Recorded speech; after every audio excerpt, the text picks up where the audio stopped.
अस्सलामुअलैकुम, कैसे हैं आप। उम्मीद करती हूँ कि आप लोग सब खैर खैरियत से होंगे, खुशबाश होंगे। जी, हम आगे एक नेक्स्ट नए ब्लॉग के साथ, नई सुबह के साथ। और दोपहर का हमारा खाना बनने लगा है।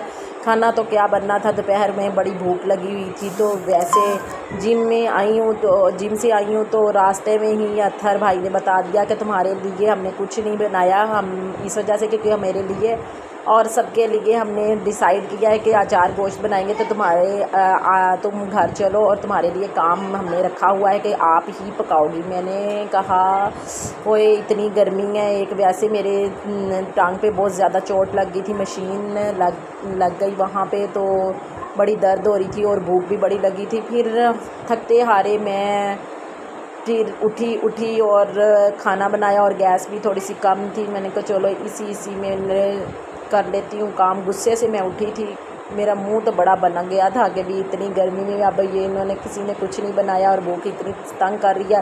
फटाफट लगी और सारा कुछ किया पड़ा था, सारा कुछ अम्मी ने काट कर रख दिया था और मैंने बस इसको पकाना था। मैंने कहा चल भाई उठ जा, पकाने में भी अब तुम्हें तकलीफ़ हो रही है। तो फ्राई किया गोश्त फ्राई करने के बाद साथ में जल्दी मैंने उसको ग्राइंड किया। प्याज थोड़े से डाले थे, थोड़े से हल्के से प्याज डाले थे, इसमें ज़्यादा नहीं डालते, क्योंकि वो मेरी अम्मी कहती हैं मसालेदार बनाना। मसालेदार तो प्याज के साथ ज़रा मसाला बन जाता है, लेकिन मैंने थोड़े से 2 ही प्याज डाले थे और टमाटर मैंने खूब डाले थे।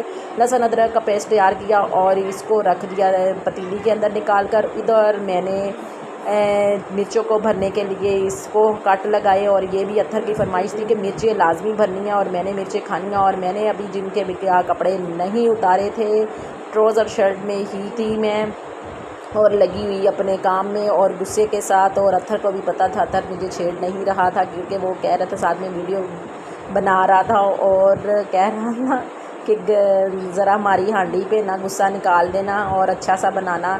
तो मैंने कहा अब बनाने लगी हूँ तो लगी रहे भाई। कैसा काम है ये भी कि बंदा एक ड्यूटी करे, पहले घर से भी कर जाए काम। मेरी तो ऐसे ही है, मैं तो चल रहती हूँ हर टाइम ही वैसे तो सुबह को उठे और नमाज तहज्जुद टाइम उठे होती हैं, नमाज़ पढ़ी, नमाज़ पढ़कर तहज्जुद की नफल अदा किए, तस्बीह ज़िक्र वगैरह किया और फजर की पढ़ी। फजर पढ़कर थोड़े से रेस्ट किए। रेस्ट करने के बाद फिर सफाइयाँ करने के बाद कोई जो कपड़े जिम के पहनने हैं और सबको तैयार श्यार कर और घर नीट कर और जिम के लिए शावर लिया और जिम के लिए निकल के वहाँ से थके हारे आती हैं। और घर में ये काम हो तो फिर क्या रोटी ना मिले तो बड़ी मुश्किल हो जाती है। ये रूटीन होती है। फिर शाम का काम, ये वो सारा दिन औरतें सारा दिन खपती रहती हैं, चलती रहती फिरती रहती हैं। और फ्राइडे था, फ्राइडे को वैसे मेरा थोड़ा सा बाहर जाना था, मैंने सदके करने के चने वगैरह और चावल वगैरह फेंकने जाना था वहाँ नहर के अंदर वहाँ। तो लेकिन मुझे कोई नहीं लेकर गया और उन्होंने कहा कि तुम जो काफ़ी देर हो गई थी, तो फिर मैंने कहा नहीं तो ना सही, ना लेकर जाएं, फिर कभी सही। डालने तो ऐसे ये सफ़र के महीने में लाजमी चनों का सदका दिया करें। चने या कोई भी सदका, कोई भी हस्बे तौफीक जो भी है, बकरा भी दे सकते हैं, इसमें कोई मुश्किल नहीं है। जिसके पास जिसमें जितनी तौफीक है वो दे, लाजमी दें और अपने बच्चों का दें। और इसके ऊपर 100 दफ़ा सूरत कौसर, 100 दफ़ा सूरत फलक, 100 दफ़ा सूरत नास और आयतल कुर्सी 100 दफ़ा पढ़कर और चने या तो बॉयल